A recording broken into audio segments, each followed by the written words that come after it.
we get into business because we want to provide a certain type of lifestyle for us, our family, and our employees' families as well. And so defining what the time investment and the commitment during that time is really important. So here's the hours I'm going to work. Um, I'm not going to work beyond that. And here's the thing, having those guidelines and those boundaries to say we're not going to work past 5 o'clock, it means a lot to your employees when you go out there and say we're done at 5, meaning that you do the things during the day that make sure that you can close at 5 o'clock. Because if you allow that to be a soft line in the sand that we can step over all the time, then obviously you're not concerned enough about, the work-life balance. So be hard with your deadlines. Make sure that you're doing all of the work and all of the effort during the time you've allotted for it. Look, you're probably doing more in your business than you should.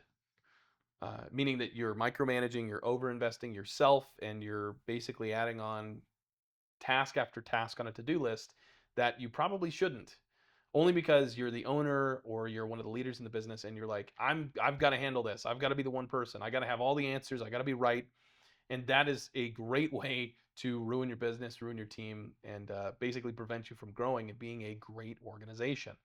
It's really important that when you have a task, you need to define who's the right person for this task, who has the hands-on, who has the experience, who does this the most often, and do they have the context and framework that I've given them that allows them to do the right things.